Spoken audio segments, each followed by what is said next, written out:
Everyone, welcome to the channel. So आज के इस वीडियो में हम डिस्कस करने वाले हैं फाउंडेशन ऑफ नर्सिंग का first unit that is health and illness. So video start करने के पहले मैं आपके साथ कुछ पॉइंट्स डिस्कस करना चाहूँगी।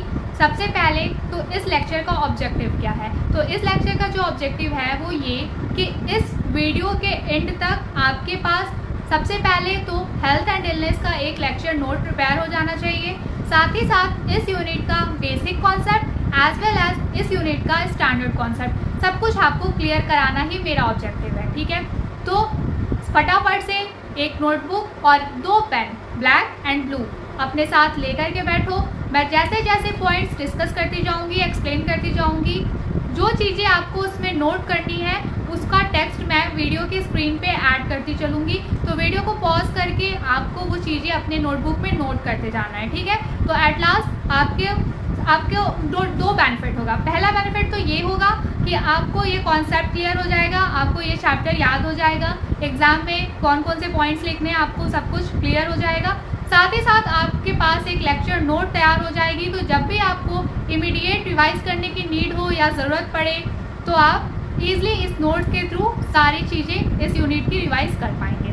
ठीक है, एक और बात मैं बता दूं, वीडियो रिकॉर्ड करते टाइम मैंने फ़ैन ऑफ नहीं किया है, तो शायद आपको एक्सटर्नल नॉइज़ थोड़ी आए, तो उस चीज़ को थोड़ा सा आप कॉम्प्रोमाइज़ कर लेना, एडजस्ट कर लेना, क्योंकि फ्री लेक्चर वीडियो है, थोड़ा मैं कॉम्प्रोमाइज़ कर रही हूँ, थोड़ा आप कर लो। ठीक है, हम दोनों साथ मिल करके इस यूनिट को अच्छे से पढ़ेंगे। तो चलो अब ज़्यादा टाइम वेस्ट नहीं करते हैं और वीडियो स्टार्ट करते हैं, डिस्कशन स्टार्ट करते हैं। तो हमारा आज का जो यूनिट है वो है हेल्थ एंड इलनेस। ठीक है, फाउंडेशन ऑफ नर्सिंग का फर्स्ट यूनिट है that is health and illness. तो हेल्थ एंड इलनेस से सबसे पहले आप मुझे ये बताओ कि आप क्या समझते हैं, हेल्थ मीन्स क्या। तो देखो हेल्थ क्या होता है, मैं आपको एक छोटा सा हमारी सोसाइटी का एग्जाम्पल देते हैं। कभी कभी आपने अपने आसपास देखा होगा कुछ ऐसे लोग होते हैं जो फिजिकली बहुत फिट नज़र आते हैं, जैसे कि आप मतलब उनका हाइट अच्छा है, वेट अच्छा है, बॉडी मास भी अच्छा है, मीन्स देखने में हट्टे कट्टे मोटे ताजे इंसान है। पर सडनली आपको न्यूज़ मिलती है, चाहे वो मेल हो या फीमेल हो, कि अरे कल रात उनकी तबीयत बहुत ज़्यादा ख़राब हो गई थी, या फिर वो डिप्रेशन में चला गया, या फिर उन्होंने सुसाइड अटैम्प्ट किया। तो फिर आप सोचते हो कि ये कैसे पॉसिबल है, वो इंसान तो बहुत ही ज़्यादा फिट है, फिजिकली फिट है, देखने में इतने अच्छी लगते हैं या लगती हैं, फिर वो ऐसा कैसे कर सकती हैं, या फिर उनके साथ ऐसा कैसे हो सकता है। तो यहीं पे हेल्थ का कॉन्सेप्ट आपको क्लियर करना है। हेल्थ मीन्स होता क्या है, तो पहले मैं आपको हिंदी में एक्सप्लेन करती हूँ, फिर उसका जो इंग्लिश टेक्स्ट है जो आपको नोटबुक में नोट करना है वो स्क्रीन पे ऐड कर दूँगी। ठीक है, सबसे पहले अगर हम हेल्थ को डिफाइन करना चाहें तो हेल्थ का मतलब या हेल्दी होने का मतलब ये नहीं होता है कि आप फिजिकली फिट हैं, देखने में आप अच्छे खासे हट्टे कट्टे हैं तो आप हेल्दी हैं। नहीं, हेल्दी होने का मतलब है फिजिकली आपको फिट होना है, मीन्स आपका बॉडी इंडेक्स जो भी है, बॉडी मास इंडेक्स BMI बिल्कुल सही है, आप जितना वेट आपकी हाइट और आपके एज के अकॉर्डिंग होना चाहिए वो सारी चीज़ें हैं। आपका फिजियोलॉजिकल फंक्शन, जैसे कि हमारी बॉडी के जो ऑर्गन्स हैं, वाइटल ऑर्गन्स हैं, हार्ट, किडनी, लंग्स, ये सारे सिस्टम्स बिल्कुल सही तरीके से काम करने चाहिए। ठीक है, means physical fitness, physiological fitness हमें चाहिए। फिर आता है हमारा मेंटल फिटनेस, जिसको हम most of the time ignore कर देते हैं। मेंटल फिटनेस का क्या मतलब है, आप मेंटली स्ट्रांग हो किसी भी इमोशनल सिचुएशन को हैंडल करने के लिए, या फिर अपने आसपास के किसी भी एनवायरनमेंट को हैंडल करने के लिए, मीन्स जो आपका कोपिंग मैकेनिज्म है वो सेट है। कोपिंग मैकेनिज्म क्या होता है, जब हम किसी प्रॉब्लम में पड़ते हैं, जो जैसे कि मान लो आपके किसी बहुत ही अच्छे मतलब जो आपका कोई क्लोज फ्रेंड है उससे आपकी लड़ाई हो गई, या फिर आपकी फैमिली में कोई कॉन्फ्लिक्ट चल रहा है, तो आप अपने आप को उस सिचुएशन में किस तरीके से मेंटली स्टेबल रखते हो, मेंटली स्ट्रॉन्ग बनाए रखते हो, वो आपकी कोपिंग स्ट्रेटजी होती है। ठीक है, अगर आप में ये सारी क्वालिटी है, आप फिजिकली फिट हो, सोशली फिट हो, फिजियोलॉजिकल फंक्शन आपकी बॉडी का बिल्कुल सही है, आप मेंटली फिट हो, तब जाकर के आप अपने आप को एक हेल्दी इंडिविजुअल कंसीडर करेंगे।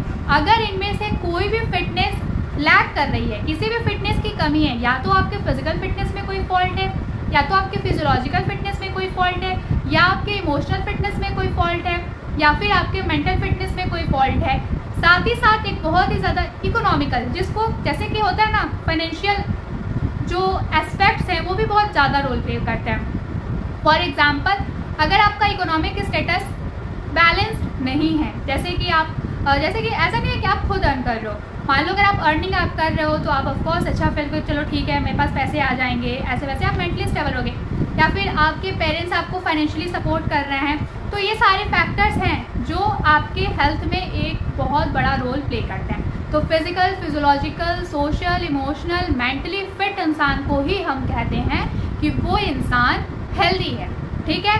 तो देखो, नर्सिंग में किसी भी सब्जेक्ट का डेफिनेशन जब आप लिखोगे तो एक ऑथोराइज्ड कंपनी या फिर एक ऑथोराइज्ड राइटर के थ्रू जो दिया गया डेफिनेशन है, हमें उससे ही कंसिडर करना है। तो सबसे बेसिक और सबसे इम्पॉर्टेंट, वर्ल्ड हेल्थ ऑर्गेनाइजेशन ने हेल्थ को कैसे डिफाइन किया है वो देखते हैं। तो according to WHO, that is world health organisation, health is defined as a state of complete physical, mental and social well-being and not merely the absence of disease or infirmity। इसका मतलब क्या हुआ, हम किसी भी इंसान को तभी हेल्दी कंसीडर करेंगे जब वो फिजिकली फिट हो, मेंटली फिट हो और सोशली फिट हो।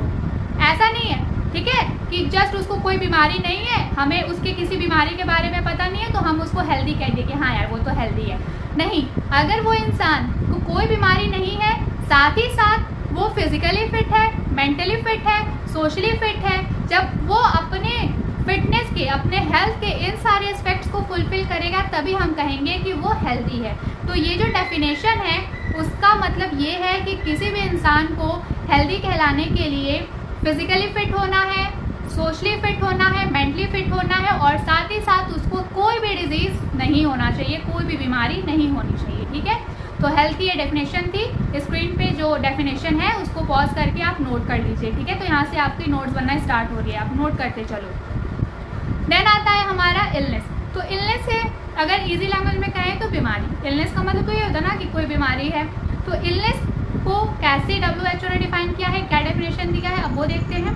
तो स्टेट ऑफ पुअर हेल्थ और condition of being unwell from the perspective of the individual experiencing it, means एक ऐसा बॉडी का स्टेट या कंडीशन जहाँ पे आपको ऐसा फील हो कि मैं ठीक नहीं हूँ, मैं जो नॉर्मल फिजियोलॉजिकल फंक्शन है उसको करने के लिए एबल नहीं हूँ। जैसे कि मैं एक एग्जांपल दूँ, जब हमें फीवर आ जाता है, बॉडी पेन होती है, हेडेक होता है, तो हम क्या करते हैं, फिर हमको अगर कोई बोल दे कि चलो उठो थोड़ा मेरे साथ मार्केट चलो, तो क्या आपका जाने का मन करेगा? आप कहोगे नहीं यार मैं बहुत ही मतलब रेस्टलेस फील कर रही हूँ, मुझे रेस्ट की नीड है, मुझे सोना है, मुझे रेस्ट करना है, ऐसा कहोगे ना। बट वहीं अगर आप बिल्कुल फिट हो, आपको कोई डिजीज़ नहीं है, आपकी बॉडी में कोई पेन नहीं है, आप अच्छा फील कर रहे हो, फिर मैं आपको कहूँगी तो चलो थोड़ा मेरे साथ मार्केट चल लो, तो आप कहोगे हाँ हाँ ठीक है चलो।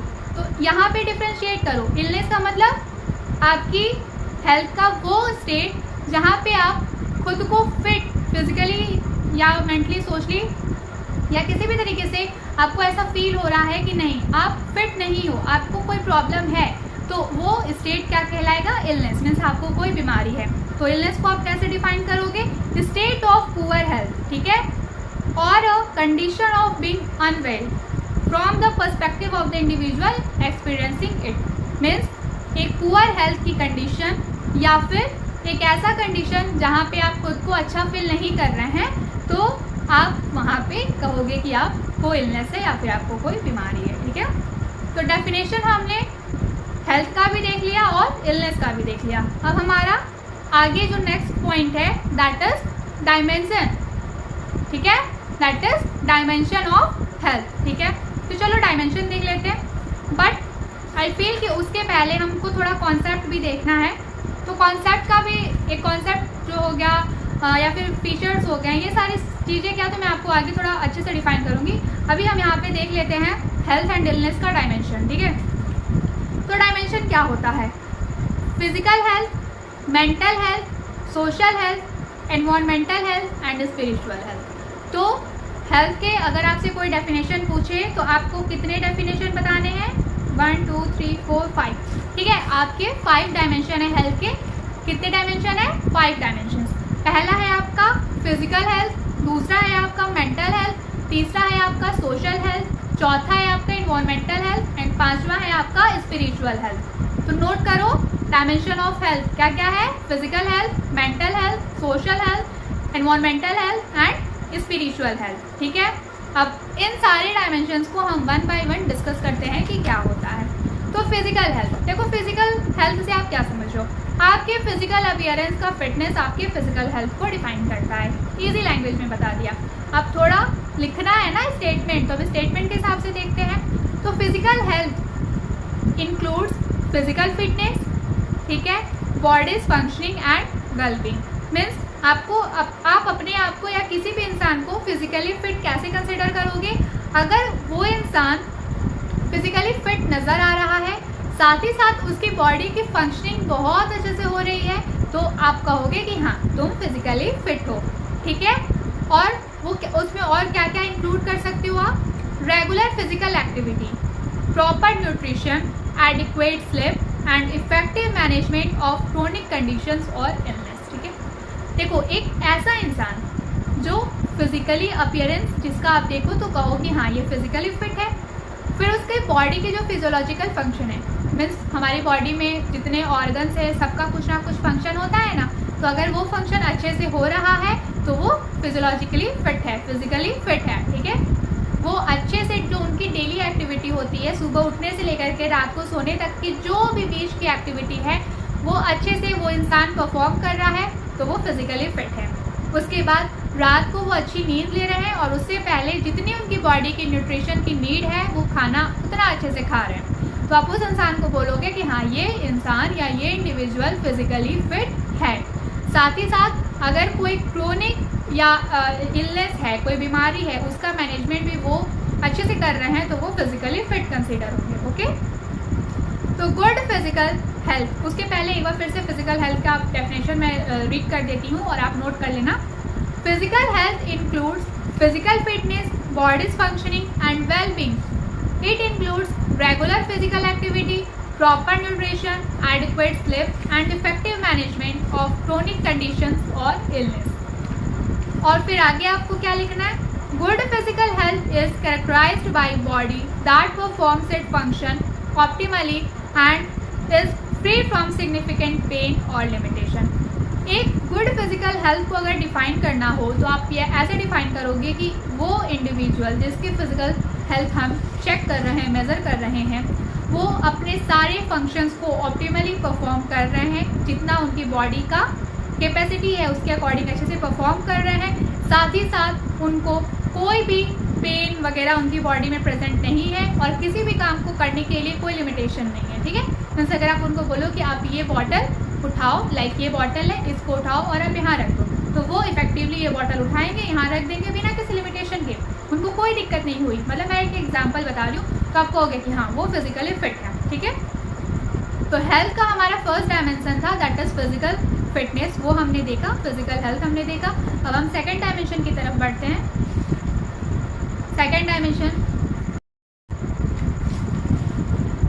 डायमेंशन है हमारा मेंटल हेल्थ। मेंटल हेल्थ से ही समझ आ रहा है हमारे जो मस्तिष्क या हमारे मानसिक स्थिति अगर सही है तो हम मेंटली हेल्दी हैं। ओके, तो मेंटल हेल्थ को कैसे हम डिफाइन करेंगे?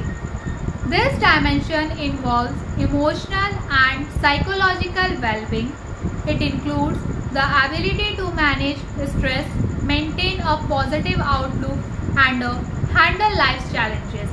It also covers cognitive functions such as concentration and decision making. Good mental health support personal resilience and emotional stability. इसका मतलब क्या हुआ? किसी भी इंसान को मेंटली हेल्दी होना, कुछ तो सिम्टम्स होते हैं, कैसे आप कंसिडर करोगे कि हाँ इनकी मेंटल हेल्थ बिल्कुल सही है, या फिर दूसरों का एग्जाम्पल छोड़ो, आप अपना एग्जाम्पल सेट करके चलो। अगर मुझे मेंटली हेल्दी होना है तो मेरे में क्या क्या कैरेक्टरिस्टिक्स होने चाहिए वो देखते हैं। सबसे पहले तो कैरेक्टरिस्टिक मेरे को ये होना है, मेरे अंदर ये होनी चाहिए कि मैं इमोशनली एंड साइकोलॉजिकली बिल्कुल सही हूँ। लाइक मुझे किसी भी तरीके का कोई दुख नहीं है, कोई रिग्रेट नहीं है, मैं बिल्कुल रिलैक्स्ड हूँ, मैं सुबह उठ रही हूँ, मेरा मेंटल स्टेटस बिल्कुल सही है, मैं पॉजिटिवली चीज़ों को हैंडल कर रही हूँ। मेरे आसपास जो मेरे लाइफ चैलेंजेस का मतलब मेरे किसी से कॉन्फ्लिक्ट हो गया, ठीक है, मतलब मैं किसी से बात कर रही हूँ, कुछ पॉइंट्स पे उन्होंने मेरे से लड़ाई कर ली, कोई मेरे से तो ऐसा नहीं है कि मैं उसको लेके बैठ जाऊँ, अरे यार वो इंसान मुझे ऐसे बोल दिया, ऐसे मेरी इंसल्ट कर दिया, मैं डिप्रेशन में चली जाऊँगी। नहीं, अगर मैं ऐसा सोचती हूँ तो मैं मेंटली हेल्दी नहीं हूँ। अगर किसी ने मेरे से लड़ाई करी, जो बात मुझे अपनी रखनी थी मैंने वहाँ पे बात रखी, देन मैं ऐसे खुद को करूँगी छोड़ो यार क्या करना है, जस्ट इग्नोर इट, और फिर अपने लाइफ में आगे बढ़ूँगी, अपना डेली का जो काम है मेरा वो करूँगी। तो उस टाइम पे मैं कहूँगी कि हाँ मैं इमोशनली स्टेबल हूँ, मैं इमोशनली कैपेबल हूँ। अगर ऐसी कोई भी लड़ाई झगड़े कॉन्फ्लिक्ट मेरे सामने होते तो मैं उसको ईजिली हैंडल कर पाऊँगी। साथ ही साथ पॉजिटिव एस्पेक्ट्स या पॉजिटिव थिंकिंग, पॉजिटिव आउटलुक, कोई भी चीज़ में पॉजिटिविटी देखना। जैसे आपने देखा होगा कुछ लोग होते हैं हर चीज़ में निगेटिव, मतलब कोई भी डिसीजन लेने के पहले उसका पॉजिटिव साइड नहीं देखेंगे, उसका नेगेटिव साइड देखेंगे। वो ये नहीं देखेंगे कि क्या बेनिफिट्स होगा, क्या लॉस होगा, उसके बारे में ज़्यादा सोचेंगे और हमेशा सोचते ही रहेंगे लॉस के बारे में, गेन पॉजिटिव साइड के बारे में सोचेंगे ही नहीं। तो ऐसे लोग को आप मेंटली हेल्दी नहीं कहोगे, ठीक है। साथ ही साथ स्ट्रेसफुल, देखो स्ट्रेस सबकी लाइफ में होता है, बट उस स्ट्रेस को मैनेज करना आना चाहिए। अगर हम उस स्ट्रेस को मैनेज करते हैं इसका मतलब हम मेंटली हेल्दी हैं। बट वहीं अगर हम उस स्ट्रेस की वजह से डिप्रेशन में चले जाते हैं तो क्या हम मेंटली हेल्दी कहलाएंगे? बिल्कुल नहीं कहलाएंगे। तो इसलिए अगर हम स्ट्रेस को मैनेज करने में कैपेबल हैं, हमारे में वो एबिलिटी है कि हम अपने स्ट्रेसफुल सिचुएशन को भी हैंडल कर पाएँ ईजिली, और उस स्ट्रेसफुल सिचुएशन में भी पॉजिटिव थॉट्स के साथ आगे बढ़ते रहें, तो हम मेंटली हेल्दी हैं, ठीक है। तो अगर हम अपने लाइफ के स्ट्रेस को हैंडल कर पा रहे हैं, हम चीज़ों को पॉजिटिवली देख रहे हैं, हम अपने लाइफ चैलेंजेस को ईजिली हैंडल कर रहे हैं, तो हम मेंटली हेल्दी हैं, ओके। अब हमारा थर्ड डायमेंशन आता है, that is social health. Social health से आप क्या समझते हो? नाम से ही पता चल जा रहा है, सोसाइटी के साथ आपका इंटरेक्शन। देखो हम सबकी अपनी एक सोसाइटी होती है, जैसे कि हम स्टूडेंट हैं, मैं स्टूडेंट हूँ तो मेरी सोसाइटी क्या होगी? मेरे कॉलेज के मेरे क्लासमेट्स, कुछ मेरे स्कूल के फ्रेंड्स, मैं जहाँ रह रही हूँ मेरे साथ रहने वाले लोग, मतलब डेली मेरा जिनसे इंटरेक्शन होता है, या फिर जो मेरे नोन पर्सन है वही तो मेरी सोसाइटी है। तो सोशल हेल्थ का मतलब है कि social health pertains to the quality and strength of relationship and social interactions. It includes having supportive relationships, effective communication skills and a sense of belonging to a community, ठीक है। Strong social health reflected in the ability to build and maintain some meaningful connection with others. Meaningful connections with others, इस चीज़ पे हमें थोड़ा detail discussion करने की ज़रूरत है। देखो सोशल हेल्थ का मतलब क्या होता है? आपकी जो सोसाइटी है, आपके लिए जो पर्सन्स, जो लोग आपके लिए मैटर करते हैं आपकी लाइफ में, उनके साथ आपका एक अच्छा रिलेशन होना, ठीक है। एक हेल्दी रिलेशन हम किसको कहते हैं? जो सपोर्टिव हो। मतलब जैसे मैं किसी फ्रेंड का एग्जांपल लेती हूँ, अगर मैं हूँ और मेरी एक फ्रेंड है, ठीक है, मैं उसके साथ बहुत ही ज़्यादा क्लोजली अटैच्ड हूँ, ओके। तो मेरा और उसका एक सोशल रिलेशन है। तो जब वो मुझे पॉजिटिव, जैसे मान लो अगर मैं कभी स्ट्रेस में हूँ तो वो मुझे सपोर्ट करेगी कि यार ऐसा कुछ नहीं होता है, ठीक है, अभी थोड़ी प्रॉब्लम है, बाद में सब ठीक हो जाएगा, ऐसे वैसे करके। तो मेरा उसके साथ सोशल रिलेशन जो है वो अच्छा है, ठीक है। फिर उसके बाद मतलब कि हमारा जो इंटरेक्शन होता है हमारे आसपास के लोगों से, ठीक है, हमारी कम्युनिटी में हमारा लोगों से जो डेली इंटरेक्शन होता है, हमारी बात करने के तरीक़ों में, ठीक है, हमारे बिहेवियर को ही हम सोशल हेल्थ कहते हैं। अगर सब कुछ सही है, जैसे कि हमारे आसपास सराउंडिंग हमारी सबसे अच्छे से बात हो रही है, ओके, कोई अगर हमारे बारे में गलत सोच रहा है या फिर हमें नीचा दिखाने की कोशिश कर रहा है, हमें पीछे खींचने की कोशिश कर रहा है, तो उसकी इन सारी हैबिट्स की वजह से हमारे लाइफ पे कोई इफ़ेक्ट नहीं पड़ रहा। मैं इतनी कैपेबल हूँ कि मैं उन सारी चीज़ों को ईजिली इग्नोर कर दूँ, ठीक है। तो ये हमारा सोशल हेल्थ है, हमारी बात करने का तरीका, हमारा लोगों से इंटरेक्ट करने का तरीका। एंड मीनिंगफुल रिलेशन मीन्स हम सिर्फ उन लोगों से मतलब रख रहे हैं जो एक्चुअल में हमारी लाइफ में एक अच्छा रोल प्ले करते हैं, जिनके हेल्प से, जिनके सजेशन से हम आगे बढ़ रहे हैं, अपनी लाइफ में कुछ अच्छा कर रहे हैं। तो ऐसे लोगों के साथ हमें अच्छा एक रिलेशन हम मेंटेन करके चल रहे हैं, that is our social health, okay. Social health का ये मतलब नहीं है कि आपका कोई दूर का पड़ोसी है, उसके साथ आपका रिलेशन अच्छा नहीं है, थोड़ा कॉन्फ्लिक्ट चल रहा है, तो आपको तो क्या, अरे यार मैं तो सोशली हेल्दी नहीं हूँ। नहीं, मीनिंगफुल कनेक्शन मीन्स वो लोग जो सचमुच आपकी लाइफ में मैटर करते हैं और आपको सपोर्ट करते हैं, आपको अच्छे सजेशंस देते हैं, आपको अच्छे एडवाइस देते हैं कि कैसे आपको जीवन में, लाइफ में एक अच्छा इंसान बनना है, कैसे अपने गोल्स को अचीव करना है। ऐसे अच्छे लोगों के साथ आपका जो रिलेशन है, ठीक है, आपका जो कनेक्शन है, आपका बात करने का जो तरीका है, उसका सही होना ही आपका सोशल हेल्थ डिफाइन करता है। ओके, तो हमारा थर्ड डायमेंशन था सोशल हेल्थ। अब हम आगे बढ़ते हैं। अब तक हमने क्या क्या पढ़ा? Physical health, mental health and social health, और हम ये क्या पढ़ रहे हैं? Dimension of health. अब हम आगे बढ़ते हैं अपने फोर्थ डायमेंशन की तरफ, that is environmental health. Environment से आप ऐसे समझ लो आपके आसपास की सराउंडिंग्स, ठीक है। तो इस पर ज़्यादा डिस्कशन करने की ज़रूरत नहीं है। देखो, एनवायरमेंटल हेल्थ आपके आसपास की सराउंडिंग में साफ़ सफाई है, आपको अच्छा पीने का पानी मिल रहा है, टाइम से आपको खाना मिल रहा है, ठीक है, आपके सर पे छत है रहने के लिए, आपके पास घर है। तो ये सारा आपका एनवायरनमेंट डिफाइन करता है। आप एक अच्छे सेफ क्लीन एनवायरनमेंट में रह रहे हो, आप अच्छा सेफ वाटर कंज्यूम कर रहे हो, आप टाइम से खाना खा रहे हो, आपका हाउसिंग पैटर्न अच्छा है, मतलब आप एक अच्छे घर में रह रहे हैं। तो ये सारा चीज़ें अगर आप देखोगे तो इस तरीके से आप कह सकते हो कि आप एनवायरमेंटली भी हेल्दी हो, ठीक है। अब आता है हमारा fifth dimension, last but not less, ठीक है। तो ये क्या है हमारा? Spiritual health. Okay, spiritual health. तो स्पिरिचुअलिटी, इस वर्ड से हम सब फैमिलियर होते हैं। एक तरीके से शॉर्ट फॉर्म में या फिर इसी लैंग्वेज में बोलो तो हमारी भक्ति, ठीक है, हमारा विश्वास, ठीक है, ये सारी चीज़ें क्या होती हैं? हमारे स्पिरिचुअलिटी। अब यही स्पिरिचुअलिटी को जब हेल्थ के पर्सपेक्टिव में देखोगे, जब स्पिरिचुअल पॉजिटिवनेस की तरफ इंडिकेट करेगी, तो that will be considered as a spiritual health. Spiritual health related to finding purpose and meaning in life. It often involves personal beliefs, values, and practices that contribute to a sense of inner peace and fulfillment. It can be linked to religious beliefs, personal ethics, or a broader sense of connection to the universe. देखो, spirituality या पूजा पाठ से हम क्यों करते हैं? ताकि हमें मन की शांति मिले, ठीक है। हमारा एक बिलीव होता है, हमारा एक ट्रस्ट होता है भगवान पे। भगवान मीन्स पॉजिटिव एनर्जी।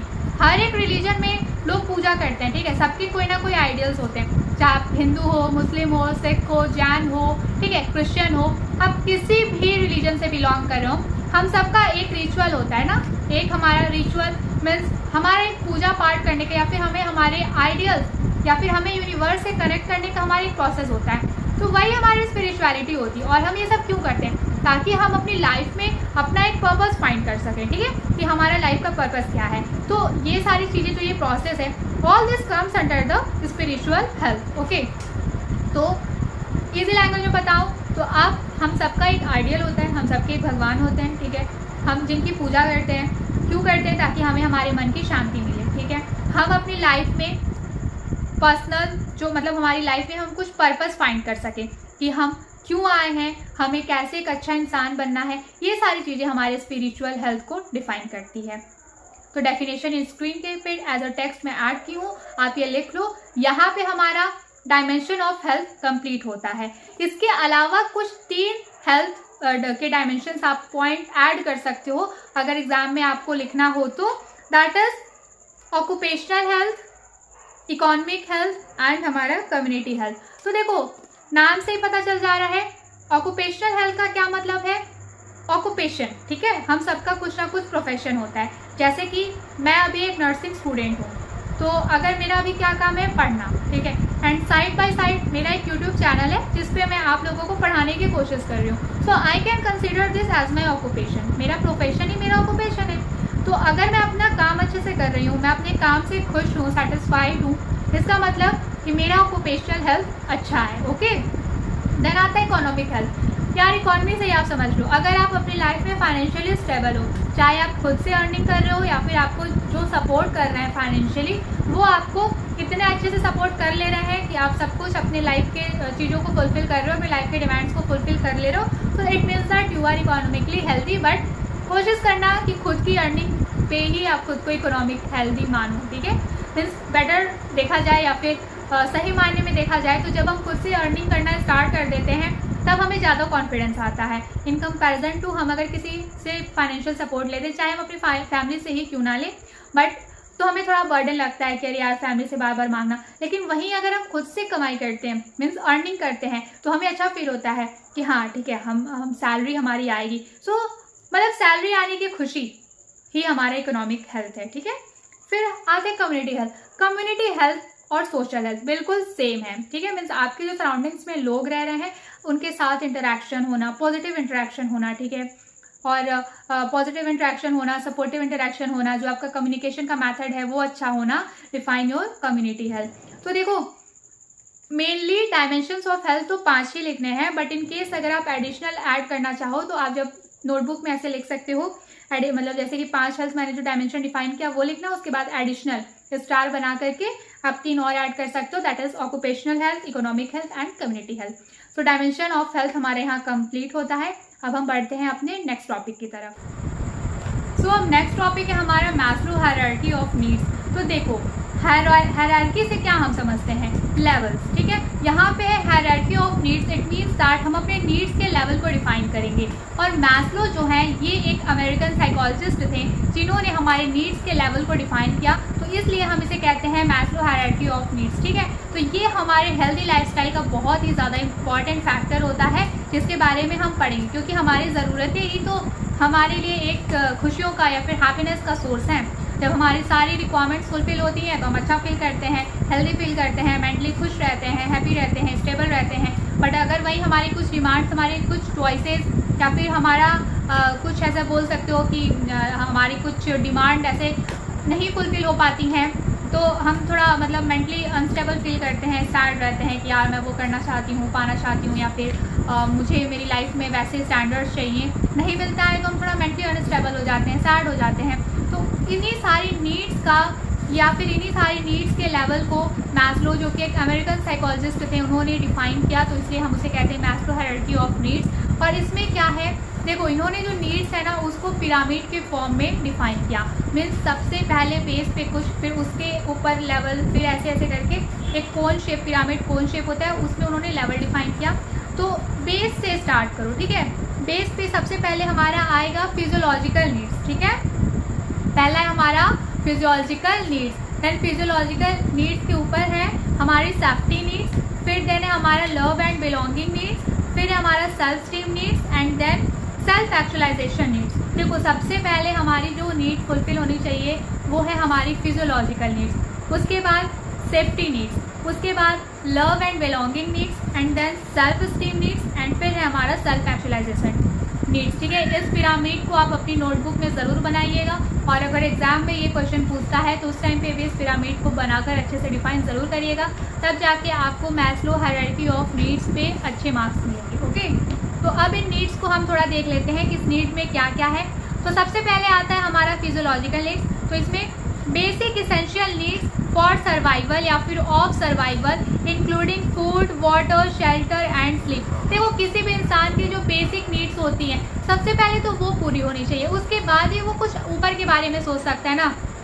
तो हमारी बेसिक और इम्पॉर्टेंट नीड्स क्या है, हमें खाने के लिए डेली खाना चाहिए, तीनों टाइम, मीन्स पेट हमेशा भरा होना चाहिए, हमारे पास इतनी अवेलेबिलिटी हो कि हमें जब भूख लगे तब हम खा ले, चाहे वो हम खुद से बना के खाएं या फिर हम बाहर से खरीद के खाएं, बट हमारी फूड की जो नीड है वो फुलफिलमेंट होनी चाहिए, ठीक है।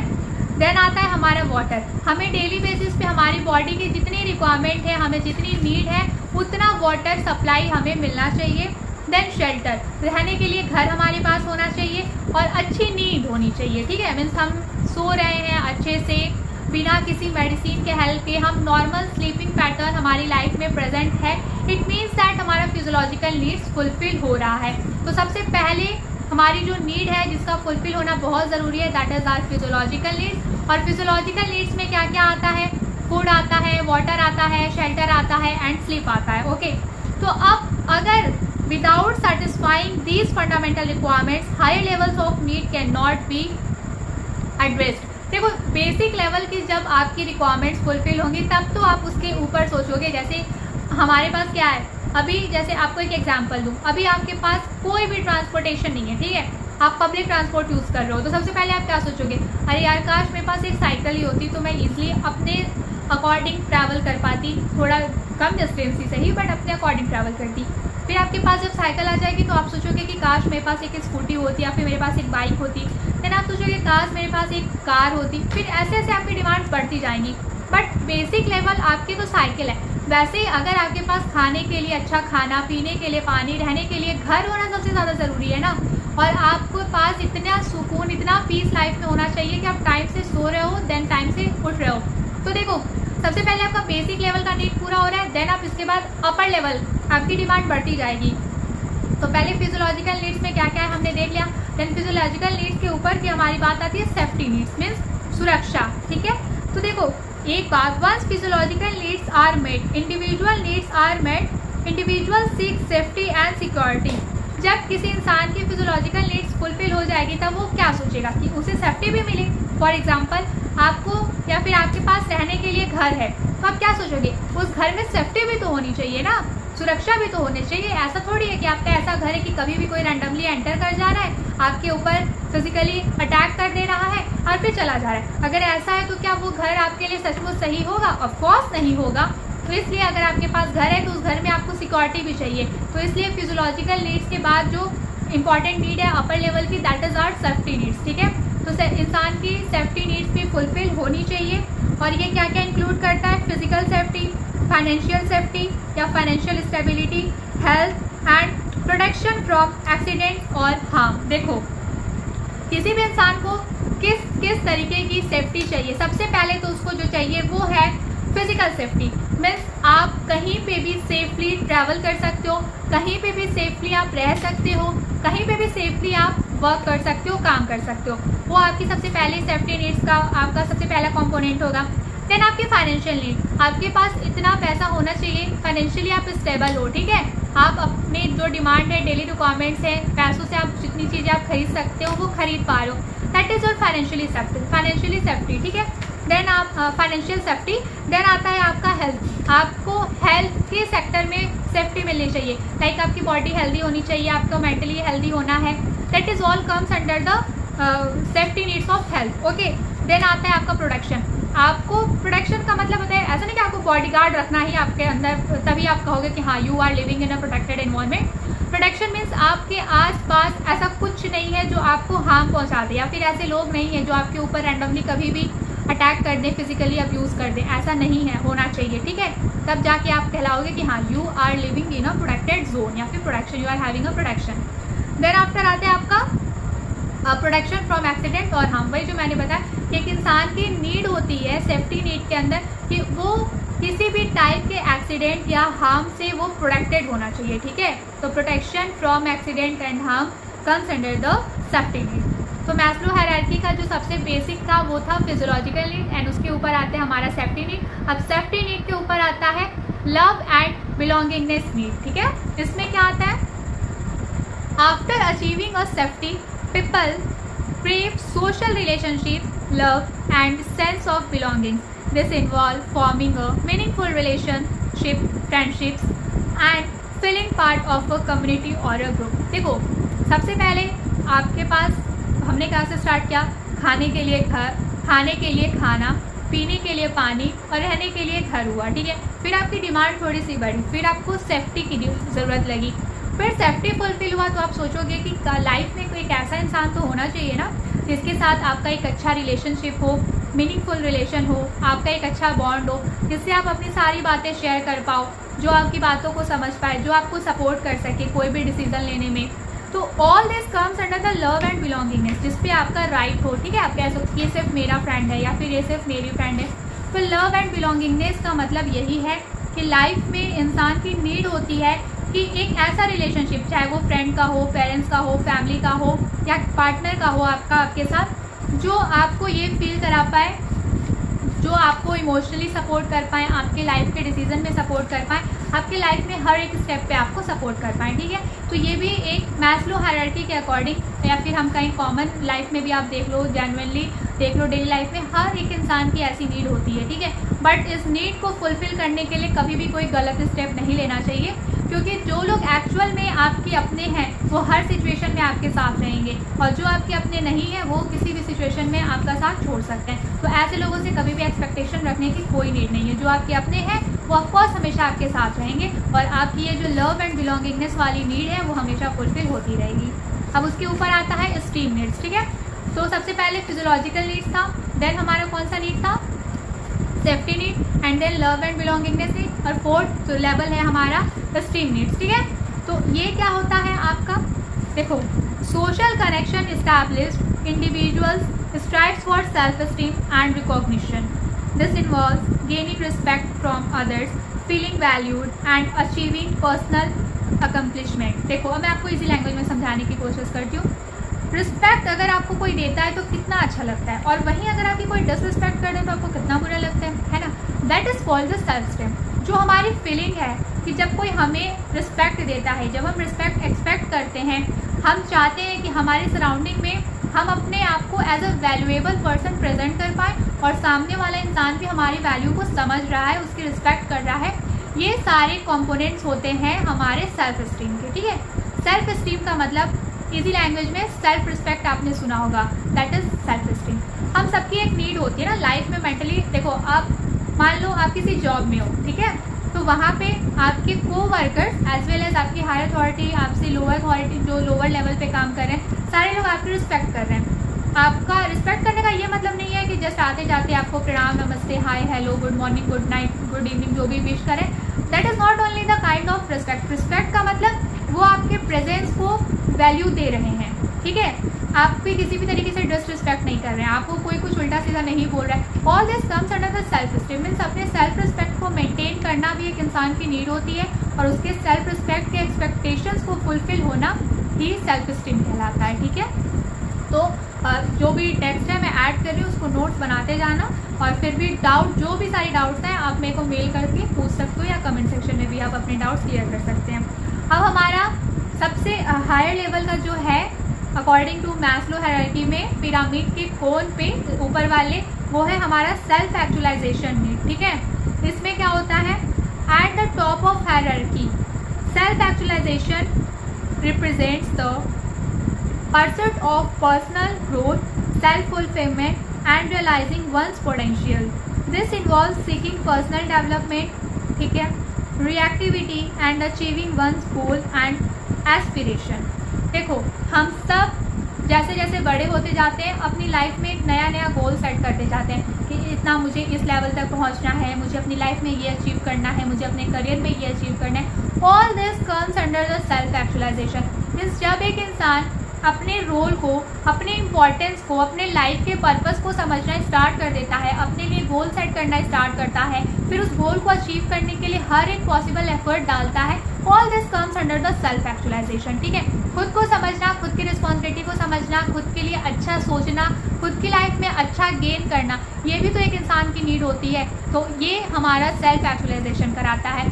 तो हमारे नीड्स को, हमारी लाइफ के में कौन कौन सी चीज़ें ज़रूरी हैं, हमारे लिए क्या क्या नीड है, हमारी क्या क्या नीड्स हैं, इन सारी चीज़ों को लेवल्स पे डिफाइन किया है अमेरिकन साइकोलॉजिस्ट अब्राहम मैस्लो ने। तो हमने बेस से कोन तक पिरामिड में सब कुछ देखा।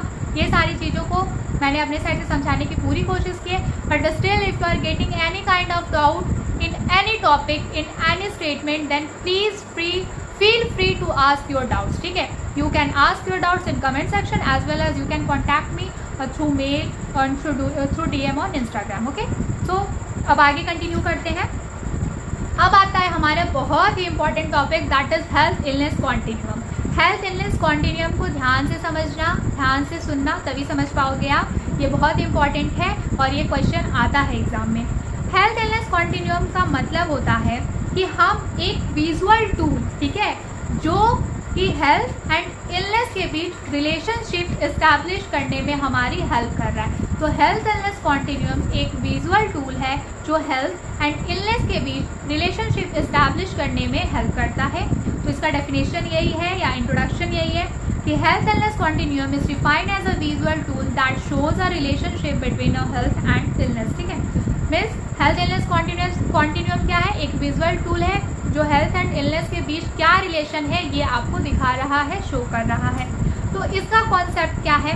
देखो, कॉन्टिन्यूम का मतलब होता है कि हम हेल्थ को एक स्टैटिक या स्टेबल स्टेट ना समझ के एक डायनेमिक मीन्स हमेशा चेंज होने वाले स्टेट समझ रहे हैं या उसको कंसीडर कर रहे हैं, ठीक है। अब इसको मैं थोड़ा और अच्छे से डिफाइन करने की बात करूं या कोशिश करूं तो देखो, हेल्थ का ना कोई एक स्पेसिफिक पॉइंट नहीं है जिसके बेसिस पे आप डिफाइन कर लो कि हाँ वो इंसान हेल्दी है। जैसे कि मैंने हेल्थ के कॉन्सेप्ट में भी बताया, या कहूँ कि हेल्थ के डायमेंशंस में भी मैंने 5 डायमेंशंस के बारे में बात करी, ठीक है। तो सिर्फ एक डायमेंशन के बारे में अगर मैं बात करती तो मैं कहती कि हाँ हेल्थ स्टैटिक है, बट मैं अलग अलग डायमेंशन के बारे में बात कर रही हूँ। इसका मतलब चेंज हो रहा है ना, हेल्थ का जो पर्सपेक्टिव है, जो विज़न है वो चेंज हो रहा है। तो हेल्थ हमारा एक डायनेमिक स्टेट है, हेल्थ हमारा एक डायनेमिक स्टेट है। तो डायनेमिक का मतलब कि हमारा रेंज है। जैसे रेंज क्या होता है? कोई एक रेफरेंस पॉइंट जहाँ से हम उसको शुरुआत कर रहे हैं और एक हमारा क्लाइमेक्स पॉइंट जहाँ तक की जर्नी हमें कवर करनी है, या फिर हम उसमें कुछ लेवल्स रखते हैं, उस लेवल्स पे हम चीज़ों को डिफाइन करने की कोशिश करते हैं। तो इस टाइप के प्रोसेस को हम डायनेमिक प्रोसेस कहते हैं। तो इसी तरीके से हमारा हेल्थ भी डायनेमिक स्टेट है। कैसे? देखो, डायनेमिक स्टेट कहने का मतलब है कि ये रेंजेस यहाँ पे अवेलेबल हैं। रेंजेस मीन्स ऑप्टिमल हेल्थ है या फिर गुड हेल्थ। मीन्स कुछ पर्सन या कुछ पर्सनालिटीज़ ऐसी होंगी जो हेल्थ के सारे एस्पेक्ट्स को फुलफिल कर रही हैं, हेल्दी लाइफस्टाइल के सारे एस्पेक्ट्स को फुलफिल कर रही हैं। इसका मतलब वो ऑप्टिमल हेल्थ, उनका हेल्थ बहुत अच्छा है। बट कुछ लोग ऐसे होंगे जो हेल्दी लाइफस्टाइल के कुछ एस्पेक्ट्स को फुलफिल कर रहे हैं और कुछ एस्पेक्ट्स को फुलफिल नहीं कर रहे हैं। मीन्स वो थोड़े से हेल्दी हैं और थोड़े से अनहेल्दी हैं। मीन्स उनका गुड हेल्थ है, बहुत अच्छा तो नहीं बट फिर भी ठीक ठाक हेल्दी है। तो एक रेंज इस्टेब्लिश हो गया ना। एक इंसान है जो सारी तरीके से हेल्दी है और एक इंसान है जो कुछ पॉइंट्स में हेल्दी है एंड कुछ पॉइंट्स में अनहेल्दी है, तो उनका जस्ट गुड हेल्थ है। तो इस तरीके से हमारा 2 रेंज आता है हेल्थ में, दैट इज पहला आता है हमारा ऑप्टिमल हेल्थ और दूसरा आता है हमारा गुड हेल्थ। ऑप्टिमल हेल्थ में क्या होता है? Ideal state of wellbeing where one individual has no significant physical, mental और social issues. Optimal health means एक ऐसा इंसान जिनके पास फिजिकल, मेंटल, सोशल वेलबींग है, उनको किसी भी टाइप की कोई इलनेस या कोई डिजीज कंडीशन नहीं है, ना तो फिजिकल हेल्थ से रिलेटेड, ना ही मेंटल हेल्थ से रिलेटेड और ना ही सोशल हेल्थ से रिलेटेड। मीन्स वो हर तरीके से फिट है, तो उनका ऑप्टिमल हेल्थ है। अब गुड हेल्थ की बात करते हैं। Functioning well with minor health याद रखना, कंसर्न्स और occasional symptoms that do not significantly empire daily life. देखो, गुड हेल्थ मीन्स आप किसको कह सकते हो कि इनकी अच्छी हेल्थ है बट बहुत अच्छी नहीं है, अच्छी है। ऑप्टिमल हेल्थ वाले बहुत अच्छे हैं बट गुड हेल्थ वाला जो है वो थोड़ा कम, मतलब ये डेली के फंक्शंस तो करते हैं, लेकिन इन लोगों में क्या होता है कि जैसे कि कुछ डिजीज़ कंडीशंस हैं उनकी बॉडी में जिसके सिम्टम्स कभी कभी दिखाई देते हैं, लेकिन उन सिम्टम्स की वजह से उनकी डेली एक्टिविटी पे कुछ ज़्यादा बुरा असर नहीं पड़ता है। तो ऐसे पर्सन या ऐसी पर्सनालिटी को भी आप हेल्दी पर्सन के लिस्ट में रखोगे, बट उनका रेंज डिफाइन हो गया ना। एक जिनको कोई दिक्कत नहीं है तो वो लोग ऑप्टिमल हेल्थ वाले हो गए।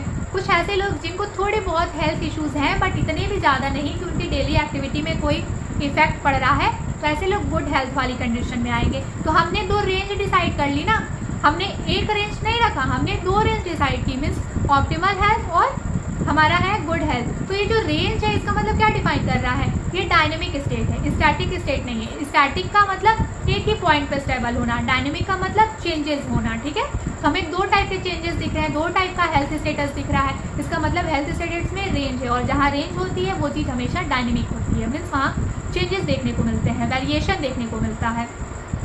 तो इस मतलब कि हेल्थ के स्टेट को हमने रेंज में डिफाइन कर लिया। अब हम इलनेस का भी ऐसी रेंज देखते हैं। देखो, बीमार अगर कोई इंसान बीमार होता है तो उसमें भी आपको हमेशा रेंज देखने को मिलता होगा। ऐसा तो नहीं है ना कि जस्ट मुझे नॉर्मली थोड़ा फीवर आ गया था तो आप ये कहोगे अरे वो तो बहुत बीमार हो गई, उसको आईसीयू में एडमिट करना पड़ा। नहीं, जिसकी ज़रूरत होगी उसको ही तो आप एडमिट करोगे। मीन्स यहाँ भी तो रेंज देखने को मिलता है। कुछ लोग ऐसे होते हैं जिनको थोड़े बहुत प्रॉब्लम्स है, जैसे कि आप कह सकते हो कि काफ़ी टाइम से बावेल सिंड्रोम्स हैं, कोई इश्यूज़ हैं रिलेटेड टू जीआई सिस्टम, या फिर रेस्पिरेटरी इश्यूज़ हैं, ऐसे छोटे मोटे जो मतलब थोड़े मोड़े बीमारी हैं, तो उनको मॉडरेट इलनेस बोलेंगे, ठीक है। तो मॉडरेट इलनेस देखो, इलनेस में पहले रेंजेस कौन कौन से होते हैं वो देख लो। पहला आएगा मॉडरेट इलनेस, फिर आएगा सीवियर इलनेस, क्रिटिकल इलनेस। नाम से ही पता चल जा रहा है। मॉडरेट इलनेस मीन्स तो नॉर्मल, मतलब बीमार तो है बट मॉडरेट लेवल पे है, रिकवरी पॉसिबल है। This stage include chronic condition और illness that impact daily activities but are manageable with treatment. मैंने बोला ना रिकवरी पॉसिबल है। मीन्स मॉडरेट इलनेस वाले वो पर्सनालिटीज़ होती हैं या वो कंडीशंस होते हैं, वो हेल्थ इश्यूज होते हैं जो क्रोनिक तो है, काफ़ी टाइम से वो इंडिविजुअल उस बीमारी से अफेक्टेड है, लेकिन उस बीमारी का जो सिम्टम्स है हम उसको मैनेज कर सकते हैं एक अच्छे ट्रीटमेंट की हेल्प से, ठीक है। मीन्स उनकी बीमारी का इलाज पॉसिबल है। फिर आता है सीवियर इलनेस। सीवियर इलनेस नाम से ही लग रहा है कि थोड़ा बीमारी जो है वो ज़्यादा बड़ी है। This represents a significant decline in health where illness severely affect quality of life and requires substantial medical intervention. यहाँ क्या हो रहा है, सीवियर इलनेस मीन्स अगर कोई ज़्यादा बीमार है तो ऑब्वियस सी बात है कि उसकी डेली एक्टिविटी कहीं ना कहीं अफेक्टेड होगी, साथ ही साथ जो उनका क्वालिटी ऑफ लाइफ है वो भी इम्पेयर्ड होगा। ओके, तो ऐसे सिचुएशन में हमें सब्सटेंशियल मेडिकल इंटरवेंशन की ज़रूरत है। मीन्स हमें उनको हॉस्पिटलाइज कराना है, मेडिकल जो भी इंटरवेंशन है, फॉर एग्जांपल ड्रिप लगाना है, IV फ्लूइड चढ़ाना पड़ रहा है तो, या फिर अंडर ऑब्जर्वेशन रखना है, जैसे एनजी ट्यूब वगैरह, जैसे आप देखते हो कि नाक में ट्यूब पड़ी है जिसको नाक की नली कहते हैं, उसके थ्रू हम उनको फूड दे रहे हैं, लिक्विड फूड दे रहे हैं, लिक्विड डाइट दे रहे हैं, तो कहते हैं उसकी तबीयत बहुत ख़राब है, वो 5-6 दिन से हॉस्पिटल में एडमिट है, तो such kind of conditions come under the severe illness. फिर जिसमें इमीडिएट हमें मेडिकल हेल्प की ज़रूरत पड़ रही है। फिर आता है क्रिटिकल इलनेस, लेवल बढ़ता जा रहा है इलनेस का भी, यही है हमारा ranges dynamic of health and illness. तो हेल्थ का डायनेमिक रेंजेस हमने देखा, ठीक है। अब हम इलनेस पे डिस्कस कर रहे हैं, तो अब हम क्लाइमेक्स पे पहुंचे, that is critical illness. Critical नाम से ही लग रहा है कि बहुत ही ज़्यादा सीवियर सिचुएशन है, मतलब भी बहुत ही ज़्यादा खतरे वाली बात है। At the end of the continuum health is greatly compromised and individual may face life threatening condition. Life threatening condition देखो, क्रिटिकल इलनेस वो होता है जिसमें इंसान की जान जाने की भी खतरा या संभावनाएं बनी रहती हैं। तो हमने लेवल देखा, हेल्थ का भी देखा, इलनेस का भी देखा। इलनेस का हमने क्या क्या देखा, मॉडरेट इलनेस मीन्स जहाँ पर दवाओं से मीन्स अच्छा मेडिकल ट्रीटमेंट दे करके हम डिजीज़ कंडीशन को मैनेज कर ले रहे हैं, सिम्टम्स को मैनेज कर ले रहे हैं, तो वो इंडिविजुअल अपनी डेली लाइफ की एक्टिविटीज़ ईजिली परफॉर्म कर पा रहे हैं। फिर आता है सीवियर इलनेस। सीवियर इलनेस में क्या है, थोड़ी ज़्यादा बड़ी बीमारी है, मेडिकल इंटरवेंशन कर रहे हैं, मीन्स हॉस्पिटलाइज करा रहे हैं, थोड़ा ज़्यादा लंबा उनका ट्रीटमेंट चलेगा, सिम्टम्स देखने को मिल रहे हैं, डेली एक्टिविटी करने में अफेक्टेड इंडिविजुअल को थोड़ी प्रॉब्लम हो रही है। देन क्लाइमेक्स आता है हमारा critical illness. Critical illness means life threatening conditions में से कुछ ऐसी बीमारी है या कोई ऐसा इलनेस है जिसमें जान जाने की संभावना या खतरा हमेशा बना रहता है, तो ऐसी चीज़ों को हम क्रिटिकल इलनेस में रखेंगे। तो देखो, हेल्थ इलनेस कॉन्टिन्यूम का यही मतलब था कि हमारा हेल्थ और इलनेस स्टैटिक नहीं है, स्टेबल नहीं है, ये डायनेमिक स्टेट है। मीन्स हम यहाँ पे रेंजेस हमें देखने को मिलते हैं। तो हमने देखा ना कि हमारा हेल्थ में भी रेंज था, ऑप्टिमल हेल्थ था और फिर गुड हेल्थ था। वैसे हम मतलब रेंज है ना, लेवल, ठीक है, वेरिएशन देखने को मिल रहा है। फिर इलनेस में भी हमने रेंजेस देखे, हमारा क्या था, मॉडरेट इलनेस था, फिर उसके बाद हमने क्या देखा, मॉडरेट इलनेस के बाद हमने देखा सीवियर इलनेस, फिर सीवियर इलनेस के बाद हमने देखा क्रिटिकल इलनेस। तो रेंजेस है ना। मॉडरेट इलनेस में ऐसी कोई खास बड़ी बीमारी नहीं है, दवा देकर के सब कुछ मैनेज किया जा रहा है। लेकिन फिर आता है सीवियर इलनेस, घर पे बैठा के दवा देने से काम नहीं चल रहा है, हॉस्पिटल ले जाना है, हमें डॉक्टर्स का ट्रीटमेंट लेना है, ऑब्जर्वेशन में रखना है, फिर ये हमारा सीवियर इलनेस हो गया। फिर आता है हमारा critical illness, life threatening conditions में जिसमें बहुत बड़ी बीमारी हो गई है, अगर अच्छे से ट्रीटमेंट नहीं होगा तो जान भी जा सकती है। ऐसी जो मतलब टेंशन वाली बात होती है, लाइफ थ्रेटनिंग कंडीशंस होते हैं, all this comes under the critical illness. तो हम जो रेंजेस देख रहे हैं इससे डिफाइन होता है कि हेल्थ और इलनेस हमारा स्टैटिक नहीं है, डायनेमिक स्टेट है, ठीक है, जहाँ पे हमें वेरिएशन देखने को मिल रहा है। फर्स्ट टाइम में आप फर्स्ट यूनिट पढ़ रहे हो तो शायद आपको समझने में थोड़ा दिक्कत हो रहा होगा कि डायनेमिक क्या होता है, स्टैटिक क्या होता है, हेल्थ क्या होता है, इलनेस क्या होता है। लेकिन टाइम के साथ पढ़ते पढ़ते जब आप 2-3 बार इस लेक्चर को देखोगे, अपनी नोट्स को रिवाइज करोगे, तो आपको खुद चीज़ें समझ आने लगेंगी। ओके, तो अब हम आगे बढ़ते हैं। देखो, डायनेमिक और स्टैटिक क्या होता है वो मैंने बता दिया। अब हम थोड़ा आगे बढ़ते हैं। ओके, अब हमारा नेक्स्ट टॉपिक आएगा फैक्टर्स इन्फ्लुएंसिंग हेल्थ। मीन्स ऐसे कौन से फैक्टर्स हैं जो हमारे हेल्थ को इफेक्ट करते हैं, ठीक है। हमारे हेल्दी लाइफस्टाइल को अनहेल्दी बनाने के लिए कौन से फैक्टर्स रिस्पॉन्सिबल होते हैं, वही कहलाएंगे हमारे फैक्टर्स इन्फ्लुएंसिंग हेल्थ। सबसे पहले बायोलॉजिकल फैक्टर्स। कौन से फैक्टर्स होते हैं, पहले वो देखो, biological factors, genetics. Biological factors में क्या क्या आएगा, जेनेटिक्स आएगा, एज आएगा, सेक्स आएगा, ठीक है। सेक्स मीन्स यहाँ पे जेंडर है, ओके। बायोलॉजिकल या फिर कहूँ मेडिकल टर्म्स में ये हमारा जेंडर होता है। देन आता है हमारा दूसरा बिहेवियरल फैक्टर्स। बिहेवियरल फैक्टर्स में है लाइफस्टाइल चॉइसेस, ठीक है, और हेल्थ बिहेवियर्स। फिर थर्ड है हमारा इन्वायरमेंटल फैक्टर्स। इन्वायरमेंटल फैक्टर्स में हमारा क्या क्या है, जो मतलब कि क्लीन वाटर हो गया, ठीक है, सेफ हाउसिंग हो गई एंड सेफ नेबर्स हो गए, और हमारा वर्क एनवायरनमेंट है।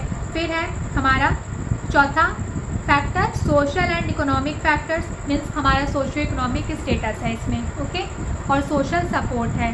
फिर हमारा last but not least factor है हेल्थ केयर सिस्टम, ठीक है, हेल्थ केयर सिस्टम। तो चलो अब हम वन बाय वन इन सारे फैक्टर्स को देखते हैं। लेकिन अब और अगर इसमें भी कुछ भी एडिशनल भी ऐड करना चाहो तो वो भी हो सकता है, लेकिन अगर आप ये 5 ऐड करते हो तो ये भी सफिशिएंट होगा, बट फिर भी मैं आपको बता देती हूँ। इसके अलावा हमारा होता है कल्चरल फैक्टर्स। देखो अब जो पॉइंट्स मैं बता रही हूँ वो लिखोगे तो वेल एंड गुड, याद रखोगे तो well and good, but in case अगर आप बाई चांस एग्जाम में लिखते टाइम ये पॉइंट्स मिस भी कर दो तो इतना परेशान मत होना, बट कोशिश करना कि सारे पॉइंट्स मेंशन करना। कौन कौन से पॉइंट हैं आगे, कल्चरल फैक्टर्स, ठीक है, political policy factors, psychological factors, ठीक है। तो इतने सारे फैक्टर्स को हमने पढ़ा। तो इन सारे फैक्टर्स को दोबारा से आपको रिवाइज कराते टाइम मैंने ये चीज़ नोटिस करी कि इसमें से कुछ भी मिस मत करना, सारे पॉइंट्स पढ़ो, सारे पॉइंट्स याद रखो और एग्जाम में सारे पॉइंट्स लिखना, ठीक है, सब इंपॉर्टेंट है। थोड़ा थोड़ा लिखोगे पॉइंट्स तो ज़्यादा नंबर मिल जाएंगे। तो वन बाय वन सारे फैक्टर्स को हम रिवाइज करना स्टार्ट करते हैं। सबसे पहले आएगा बायोलॉजिकल फैक्टर्स। बायोलॉजिकल फैक्टर्स में क्या क्या है, जेनेटिक्स है, एज है, जेंडर है। तो जेनेटिक्स का मतलब क्या होता है, 12th में आपने पढ़ा होगा, inherited traits and predisposition to certain diseases, means ऐसे बीमारियां जो हमें हमारे जीन्स में, मीन्स हमें हमारे पेरेंट्स से मिली हैं, ठीक है। All those kind of diseases comes under the genetics factor. मतलब फॉर एग्जाम्पल कोई बेबी है, जो कोई बच्चा पैदा हो रहा है, वो कंजेनाइटल एनोमलीज मीन्स ऐसे डिफेक्ट्स, ऐसी बीमारी के साथ पैदा हो रहा है जो उसको जन्म के टाइम से ही है। इसका मतलब वो जेनेटिक्स, उनके जीन में वो डिफेक्ट पाया गया है, तो वो एक बायोलॉजिकल फैक्टर है। एज, देखो एज तो बायोलॉजिकल और नेचुरल प्रोसेस है, मीन्स हम ईयर बाय ईयर बढ़ते जाते हैं। तो जैसे कि कुछ ऐसे डिजीज़ेज़ होते हैं, कुछ ऐसे इन्फेक्शंस होते हैं जो छोटे बच्चों में ज़्यादा होते हैं, कुछ ऐसी चीज़ें होती हैं, कुछ ऐसे ट्रांसमिटेड, जैसे कि सेक्सुअली ट्रांसमिटेड डिजीज़ जो होते हैं वो मेनली जो रिस्क फैक्टर्स होते हैं, या फिर जो कह दो कि जो ज़्यादा प्रोन एजेस होते हैं वो कौन होते हैं, एडल्ट होते हैं, okay. Then metabolic related disorders अगर देखने को देखा जाए तो जो ओल्ड एज पीपल्स होते हैं उनमें ज़्यादा देखने को मिलता है। तो इस तरीके से जो बायोलॉजिकल फैक्टर है, एज के साथ साथ बीमारियां का भी अलग अलग कैटेगराइजेशन है, ओके। फिर आता है हमारा जेंडर। तो देखो जेंडर में क्या होता है, उसमें मैं जैसे कि अब मेल और फीमेल का बात ले लूँ तो दोनों का रिप्रोडक्टिव सिस्टम में थोड़े थोड़े डिफरेंसेस होते हैं। तो कुछ चीज़ें ऐसी होती हैं जो सिर्फ फीमेल में पाई जाएंगी, कुछ रिप्रोडक्टिव, जैसे कि फीमेल रिप्रोडक्टिव सिस्टम से रिलेटेड जो डिजीजेस होंगी वो सिर्फ फीमेल्स में पाई जाएंगी, मेल रिप्रोडक्टिव सिस्टम से रिलेटेड जो डिजीजेस होंगे सिर्फ वो मेल्स में पाई जाएंगी। तो इस तरीके से कैटेगराइजेशन देखने को मिल रहा है। तो बायोलॉजिकल फैक्टर्स कैसे हमारी हेल्थ को अफेक्ट करता है वो मैंने समझा दिया। अब behavioural factors, lifestyle choices. Behaviour means हमारा बिहेवियर भी कहीं ना कहीं हमारे हेल्थ को डिफाइन करता है। अगर मेरा बिहेवियर मेरे हेल्थ के टुवर्ड्स अच्छा है, मीन्स मेरा लाइफस्टाइल अच्छा है, मैं टाइम से सोती हूँ, टाइम से उठती हूँ, मैं अच्छे इन्वायरमेंट में रहती हूँ, मैं कोई भी जैसे कि अल्कोहल, स्मोकिंग या इस टाइप का मेरे में कोई भी हैबिट नहीं है, मैं जंक फूड ज़्यादा कंज्यूम नहीं करूँ, इट मीन्स दैट कि मेरी हैबिट्स अच्छी हैं, मैं अपने हेल्थ के लिए कॉन्शियस हूँ, तो मेरा हेल्थ भी अच्छा रहेगा। तो ये बिहेवियरल फैक्टर्स हैं। अगर यही मेरा बिहेवियर मेरे हेल्थ के टुवर्ड्स अच्छा नहीं रहेगा, मीन्स मैं स्मोक कर रही हूँ, अल्कोहल ले रही हूँ, डेली जंक फूड खा रही हूँ, तो कहीं ना कहीं ये मेरा बिहेवियर ही तो मेरी हेल्थ को ख़राब कर रहा है। तो ये बिहेवियरल फैक्टर हमारे हेल्थ को इस तरीके से अफेक्ट डालता है। अब आता है हमारा सोशल एंड इकोनॉमिक फैक्टर्स, हमारा सोशो इकोनॉमिक स्टेटस। देखो अगर हमारे पास पैसे हैं, हम फाइनेंशियली स्टेबल हैं, इसका मतलब क्या, हम एक अच्छा हेल्दी लाइफस्टाइल ले सकते हैं ना, अच्छी हेल्दी लाइफस्टाइल जी सकते हैं। वहीं अगर हमारे पास पैसों की कमी है तो हमें अगर छोटी सी भी फीवर जैसी बीमारी होती है, छोटा सा कोई माइल्ड इन्फेक्शन भी हो जाता है, बट हमारे पास पैसे नहीं है कि हम उसका इलाज करा पाएँ, तो वो बीमारी धीरे धीरे बढ़ती जाएगी। तो कहीं ना कहीं हमारे पास पैसों का होना बहुत ज़रूरी है एक अच्छी हेल्दी लाइफस्टाइल जीने के लिए। तो सोशियो इकोनॉमिक स्टेटस हमारा कैसे हमारी हेल्थ को अफेक्ट करता है, आई होप आपको समझ आ गया होगा। देन हमारा आता है हेल्थ केयर सिस्टम फेलियर। देखो हेल्थ केयर सिस्टम का मतलब एक्सेस टू हेल्थ केयर। हमारे पास ये हमारे सोशियो इकोनॉमिक स्टेटस से ही कहीं ना कहीं रिलेटेबल है। देखो अगर सबसे पहले हमारे गवर्नमेंट ने ना हेल्थ केयर डिलीवरी सिस्टम बना रखा है, जैसे कि primary health care PHC, CHC community health centres होते हैं, देन डिस्ट्रिक्ट के हॉस्पिटल्स होते हैं, स्टेट लेवल के हॉस्पिटल्स होते हैं, सेंट्रल लेवल के हॉस्पिटल्स होते हैं, प्राइवेट हॉस्पिटल्स होते हैं। तो अगर हम जैसे कि एलिजिबल हैं, एबल हैं कि जैसे ही हमें कोई बीमारी हो रही है, कोई डिजीज़ कंडीशन हो रहा है, कोई भी प्रॉब्लम हो रही है, तो हम तुरंत मेडिकल हेल्प ले पा रहे हैं, तुरंत हम जाके अपना इलाज करा पा रहे हैं, तो अच्छा है, हम जल्दी से ठीक हो जाएंगे। लेकिन वहीं अगर हम बीमार हो रहे हैं, नॉर्मली हमें सर्दी जुकाम भी हो जा रहा है, बट हम हॉस्पिटल नहीं जा सकते, हम अपना इलाज नहीं करा सकते, तो धीरे धीरे ये बीमारी बढ़ती जाएगी और कहीं ना कहीं हमारे हेल्थ को बहुत ज़्यादा बुरी तरीके से अफेक्ट करेगी। तो मेडिकल हेल्प ले पाने की एबिलिटी भी हमारे हेल्थ को अफेक्ट करती है, ठीक है, ये भी हमारे हेल्थ का एक फैक्टर होता है। फिर उसके बाद आता है कल्चरल फैक्टर। कल्चरल फैक्टर का क्या मतलब है? हर मतलब सभी कम्युनिटी का अपना अपना कुछ कल्चर होता है ना, कुछ कस्टम्स होते हैं, कुछ हिंदी में बोलूँ तो रीति रिवाज होते हैं। तो वो रीति रिवाज भी कहीं ना कहीं हमारे हेल्थ में बहुत ही ज़्यादा इफेक्ट डालते हैं। जैसे कि देखो पहले के टाइम में क्या होता था कि जब बच्चे पैदा होते थे तो उनको शहद दे दिया जाता था, ठीक है, तो उसमें बहुत ज़्यादा ऐसे ही देखने को मिलता था कि छोटे छोटे बच्चों को GI मीन्स ये जो हमारे फूड पाइप से लेकर के GI सिस्टम मीन्स हमारा फूड इंटेक से लेकर के डाइजेशन का जो प्रोसेस होता है वो बच्चों का उतना भी ज़्यादा डेवलप नहीं हुआ रहता है। न्यूली बॉर्न जो होते हैं उनको इन्फेक्शन हो जाता था और बहुत ही ज़्यादा छोटे बच्चे की डेथ हो जाती थी। पहले ऐसा सोचा जाता था, पर जैसे जैसे मेडिकल एडवांसमेंट होता गया, लोगों में अवेयरनेस फैलता गया, तब पता चला कि नहीं, जब भी कोई बच्चा पैदा होता है तो उसको तुरंत कोलेस्ट्रॉल मीन्स ब्रेस्ट फीड जो उनकी मदर का पहला जैसे बोलते हैं पीला गाढ़ा दूध होता है वो पीना चाहिए बच्चों को। विदिन 1 आवर हमें ब्रेस्ट फीडिंग के लिए मदर को प्रमोट करना है, हमें उनको हेल्थ एजुकेशन देना है। तो क्या होता है कि वो जो न्यूली बॉर्न बेबी होता है उसको सारी ज़रूरत वाली एंटीबॉडीज़ मिल जाती हैं, जैसे कि वो मदर के वूम्ब मीन्स मदर के पेट से जस्ट बाहर आया है, बाहर का इन्वायरमेंट दूसरा है, वहाँ अडाप्ट करने के लिए एंटीबॉडीज़ की नीड है ना, तो वो बच्चे की माँ के दूध से ही मिलता है। तो जब ये अवेयरनेस आया, मेडिकल एडवांसमेंट में ये पता चला, तो अब हम सब देखते हैं जनरली होता क्या है, जब बच्चा पैदा होता है तो उसको माँ का ही दूध दिया जाता है, लगभग क्या एक्सक्लूसिवली 6 महीने तक। लेकिन वहीं कुछ कल्चर या कुछ रीति रिवाज ऐसे होते हैं जहाँ 6 महीने के पहले बच्चों को शहद दे दिया जाता है या पानी दे दिया जाता है, तो देखने को मिलता है कि बच्चा बीमार हो गया। तो कहीं ना कहीं वो जो रीति रिवाज थे उसकी वजह से ही तो वो बच्चा बीमार हुआ।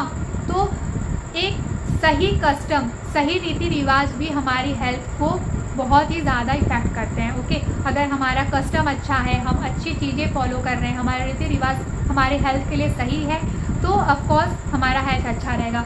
वहीं हमारे रीति रिवाज में कुछ ऐसा है, कुछ ऐसे रूल रेगुलेशन हैं जो हमारे हेल्थ के लिए अच्छा नहीं है, लेकिन सिंस वो काफ़ी टाइम से चला आ रहा है, सभी लोग फॉलो कर रहे हैं, हमें फॉलो करना भी मजबूरी है, तो वो हमारे हेल्थ पे इफेक्ट डाल सकता है। अगर वो सही नहीं है तो ऑफकोर्स हम बीमार पड़ सकते हैं उसको फॉलो करके। तो इस तरीके से हमारा जो कल्चरल बिलीफ है हमारे हेल्थ को अफेक्ट करता है। अब हम आगे बढ़ते हैं पॉलिटिकल एंड पॉलिसी फैक्टर्स। तो देखो जो हेल्थ पॉलिसीज़ होती हैं, गवर्नमेंट तरह तरह की पॉलिसीज़ लाती है सरकार, जिससे जो लो इकोनॉमिक स्टेटस वाले लोग हैं वो भी मेडिकल हेल्प ले पाएँ।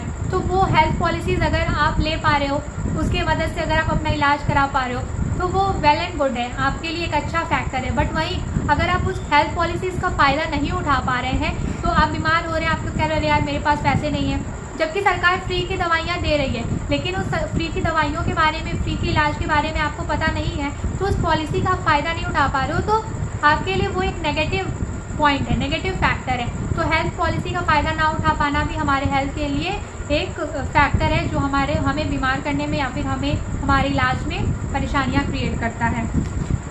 फिर आता है हमारा साइकोलॉजिकल फैक्टर। साइकोलॉजिकल फैक्टर ही हमारा मीन्स मेंटल हेल्थ। तो हमारा मेंटल हेल्थ अगर अच्छा है, मीन्स हमारे कॉग्निटिव फैक्टर्स मीन्स हमारा सोचना समझना, हमें नॉलेज अच्छा है, हम अवेयर हैं, अवेयरनेस हैं, जागरूक हैं अपने आसपास की चीज़ों को लेकर के, सही गलत हेल्थ से रिलेटेड क्या सही है क्या गलत है, इन सारी चीज़ों को अगर हम सोच सकते हैं, समझ सकते हैं, हमारा मेंटल हेल्थ अच्छा है, इट मीन्स दैट हम साइकोलॉजिकली फिट हैं। तो हमारा साइकोलॉजिकल फैक्टर जो है वो अच्छा है, हम हेल्दी हैं। बट वही अगर हमारा मेंटल हेल्थ अच्छा नहीं है, हम कॉग्निटिवली एक्टिव नहीं है, हमारे पास हेल्थ से रिलेटेड अवेयरनेस नहीं है, इट मीन्स दैट हम साइकोलॉजिकली फिट नहीं है, तो साइकोलॉजिकली फिट ना होना भी हमारे हेल्थ के लिए, हमें हेल्थ से इलनेस की तरफ ले जाने का एक बहुत बड़ा फैक्टर होता है। ओके, तो फैक्टर इन्फ्लुएंसिंग हेल्थ में हमने क्या क्या देखा? Genetic factors means biological factors देखा, फिर उसके बाद बिहेवियरल फैक्टर देखा, एनवायरमेंटल फैक्टर्स देखा हमने, एंड देन हमने सोशल एंड एनवायरमेंट फैक्टर देखा, या फिर इकोनॉमिक स्टेटस देखा, फिर हमारा था कल्चरल फैक्टर। ओके, फिर हमारा पॉलिटिकल एंड पॉलिसी फैक्टर। तो जितना फैक्टर था जो हमारे हेल्थ को इन्फ्लुएंस करता है वो हमने कवर कर लिया। अब हम आगे चलते हैं हमारे नेक्स्ट टॉपिक की तरफ, जो है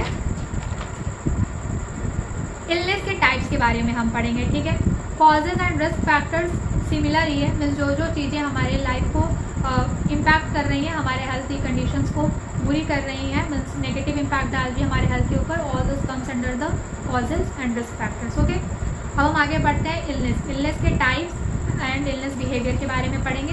ये वीडियो थोड़ी ज़्यादा लंबी होगी ऑफकोर्स बिकॉज लेक्चर वीडियो है, तो फिर भी मैंने शॉर्ट में सारे टॉपिक को कवर करने का एज वेल एज आपको एक्सप्लेन करने की कोशिश की है। शुरुआत में थोड़ी मुश्किल होगी बट धीरे धीरे सारी चीज़ें आपको समझ आने लगेंगी। अब इलनेस के बारे में पढ़ते हैं। तो इलनेस क्या है? इलनेस ऑफकोर्स बीमारी है। अब इसके टाइप्स के बारे में हम देखेंगे। तो इलनेस का क्या क्या टाइप होता है वो देखते हैं, बट इलनेस का डेफिनेशन भी आपके साथ मैं इंट्रोडक्शन में स्टेटमेंट स्क्रीन पे ऐड कर रही हूँ, आप नोट कर लेना। Illness refers to a state of poor health और a condition that impairs normal bodily function.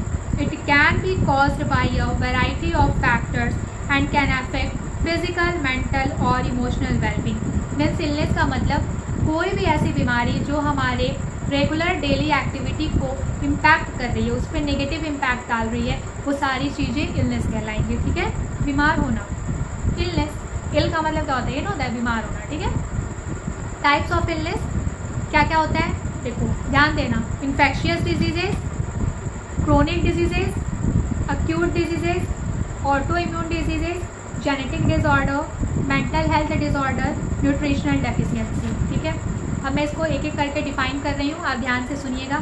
सबसे पहले इन्फेक्शियस डिजीजेज। इन्फेक्शियस डिजीजेज वो होते हैं जो किसी एजेंट के through, pathogens means virus, bacteria, ठीक है, फंगाई जिसको आप फंजाई भी बोल सकते हो, ठीक है, हेलमेंट्स, वॉर्म, इन सारी चीज़ों की वजह से जो एक्सटर्नल माइक्रोब्स की वजह से जो बीमारियां होती हैं उसको हम इन्फेक्शियस डिजीजेस कहते हैं।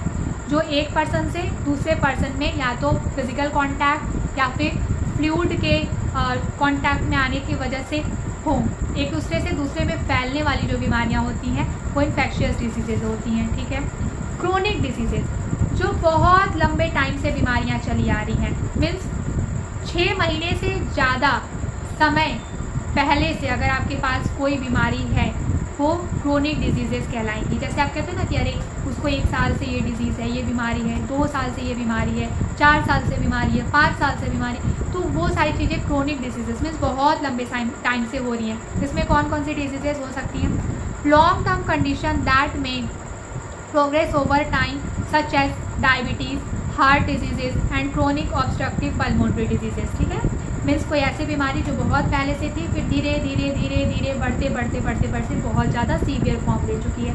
एक्यूट डिजीजेज थोड़े कम समय के लिए जब आप बीमार होते हो तो वह एक्यूट डिजीजेज होता है, मीन्स 6 महीने से कम ड्यूरेशन वाली बीमारी होती है। मीन्स आप 1 महीने के लिए बीमार थे, 2 महीने के लिए बीमार हुए, 3 महीने के लिए बीमार हुए, 4 महीने के लिए बीमार हुए या 5 महीने के लिए बीमार हुए, 6 महीने से पहले कम समय के लिए आप जब बीमार होगे तो वो एक्यूट डिजीजेस कहलाएंगे। ठीक है, मीन्स कोई बीमारी तुरंत हो जा रही है। क्रोनिक में क्या था, बहुत पहले से थी फिर बढ़ते ज़्यादा सीवियर हो गई। एक्यूट में क्या होता है, तुरंत अफेक्ट हो रहा है और थोड़े ही कम समय में दवा वगैरह हुआ, ट्रीटमेंट हुआ, फिर वो सही हो जा रहा है, तो उसको हम कहेंगे एक्यूट डिजीजेस।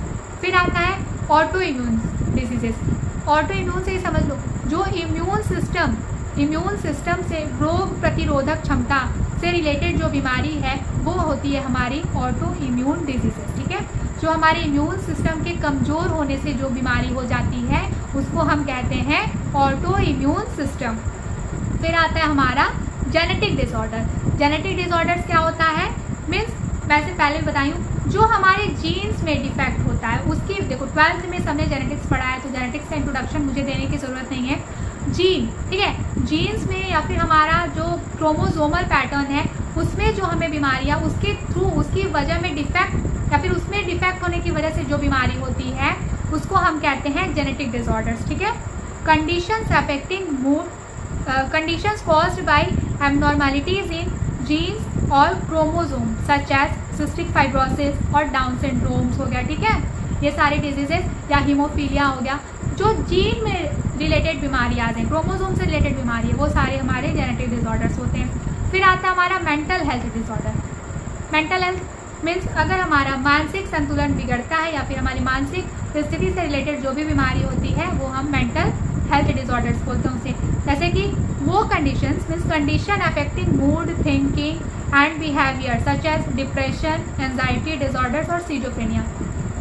वो कंडीशन जो हमारे सोचने, समझने या एक्शन करने की क्षमता को इम्पेयर करते हैं, उसमें परेशानियां क्रिएट करते हैं, डिफ़िकल्टी क्रिएट करते हैं, उनको हम कहते हैं मेंटल हेल्थ डिसऑर्डर्स, ठीक है। फिर आता है हमारा न्यूट्रिशनल डेफिशिएंसीज। देखो nutritional deficiencies last but not list वाला केस है। हमें कोई ऐसी बीमारी हो रही है जो सही खाना ना खाने की वजह से हो रही है। जैसे कि मान लो हम कहते हैं ना कि हमारी बॉडी के लिए न्यूट्रिएंट्स इंपॉर्टेंट है, मिनरल इंपॉर्टेंट है, जैसे कि vitamin A, vitamin B6, vitamin C, ये सारी चीज़ें हमारे लिए ज़रूरी है ना, इम्पॉर्टेंट न्यूट्रिशन है।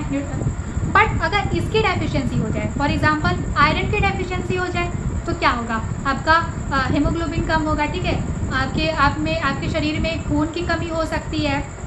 तो कोई भी मिनरल या न्यूट्रिएंट से रिलेटेड बीमारी हो रही है, उसके कम होने से बीमारी हो रही है, डेफिशिएंसी से बीमारी हो रही है, तो वो आता है हमारा न्यूट्रिशनल डेफिशिएंसीज, ठीक है।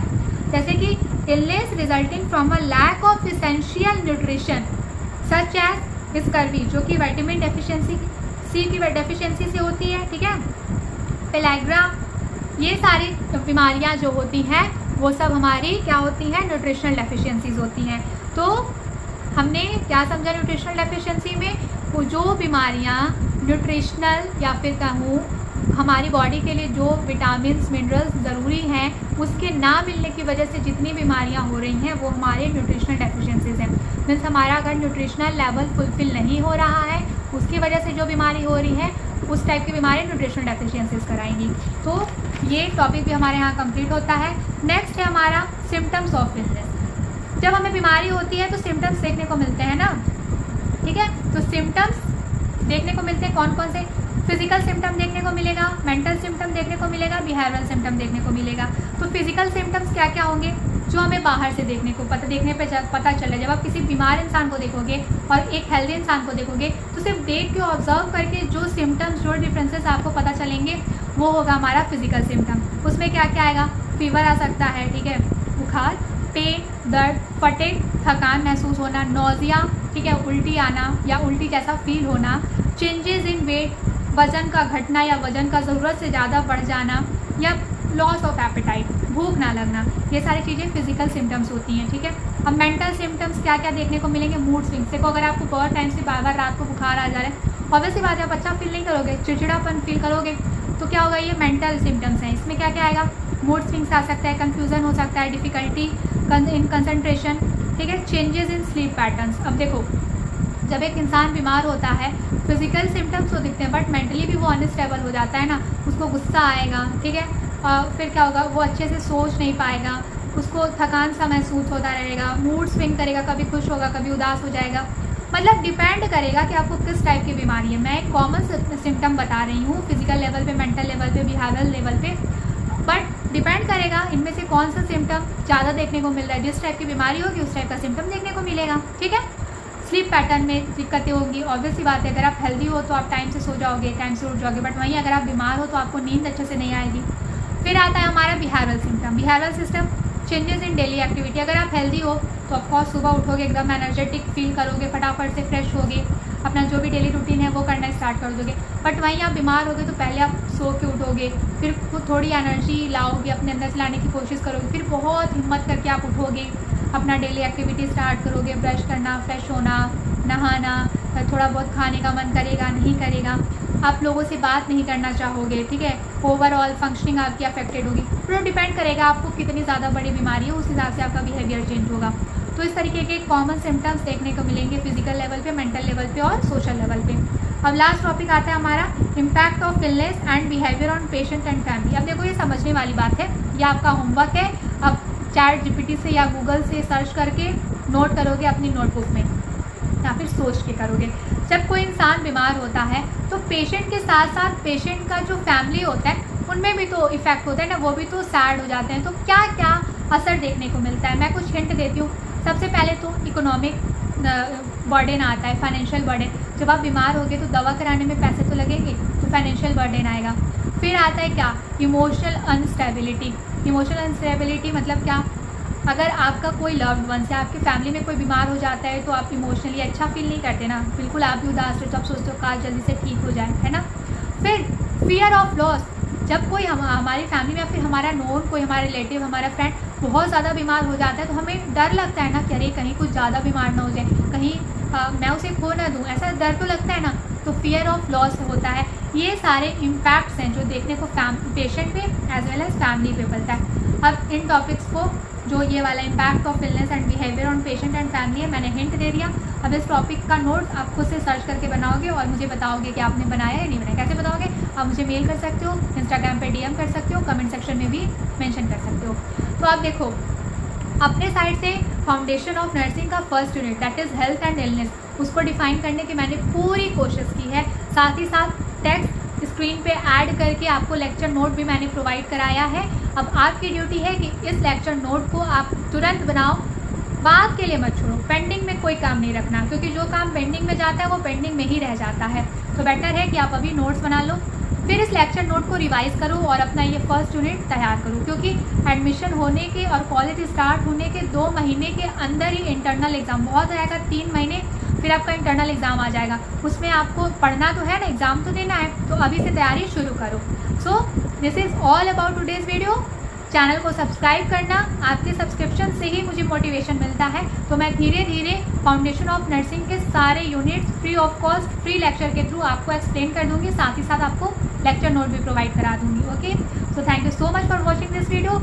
ये वीडियो आपके लिए यूजफुल रही या नहीं रही मुझे ज़रूर बताइएगा। कोई भी डाउट हो तो कॉन्टैक्ट डिटेल्स कमेंट सेक्शन में मेंशन है, आप उसके थ्रू मुझे कॉन्टैक्ट कर सकते हो। और चैनल को सब्सक्राइब अब ज़रूर से कर लेना और साथ ही साथ बेल आइकन भी प्रेस कर लेना, ताकि अपकमिंग वीडियोज़ की नोटिफिकेशन आपको मिलती रहे।